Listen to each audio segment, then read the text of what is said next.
Hello,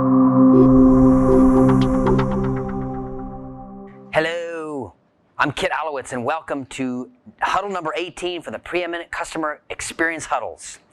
Today I want to start out by asking you to look back. And for some of us, it's a chance to look way back. Others, just back, and reflect when you were first learning about how to safely cross a street. You were, no doubt, warned about the dangers of passing cars as part of your training. Here's another chance to look back for a moment. Look back to try to remember when you were learning first how to drive a vehicle. Again, for some of us, this is a chance to look way back. Others, just back. You no doubt received all sorts of instructions on how to proceed through various situations, perhaps like at an intersection where cross traffic wasn't required to stop. In both situations, the odds are that you were taught to look to the left and then to the right, and then again before proceeding to glance back to your left one more time. In each situation, your teacher or teachers wanted to make sure that you were both aware of the potential danger and that you didn't fall victim to any sort of potential tunnel vision as you look to navigate the obstacles.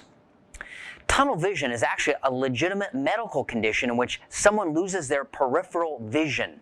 They are simply unable to see anything to the left or to the right. Although tunnel vision can stem from various or different underlying health conditions, many of us experience some sort of tunnel vision when we are hyper-focused, overwhelmed, or anxious about any given situation. In fact, we've also learned on the leadership journey about all sorts of other visions or tunnel visions, we call them biases, that can exist. That where we literally create for ourselves obstacles that get in the way of us actually seeing what's right there in front of us.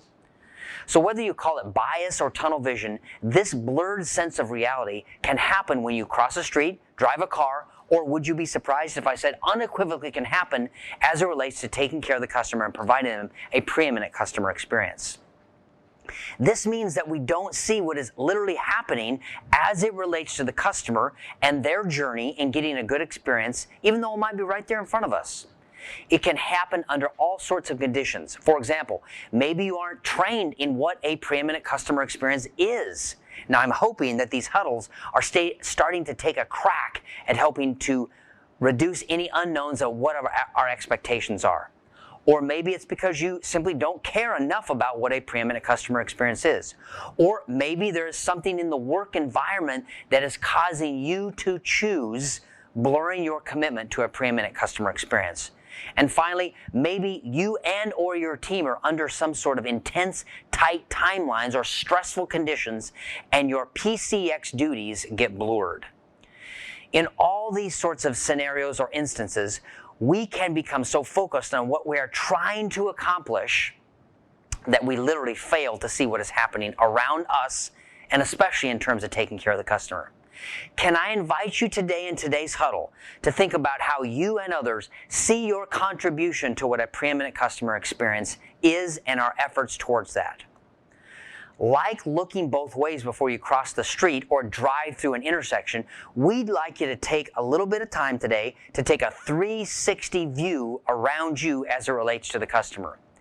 This look assesses your skill set, your awareness, your attitudes, your desire to create value in every situation, to take ownership, to be courteous, to be accurate, and display timeliness.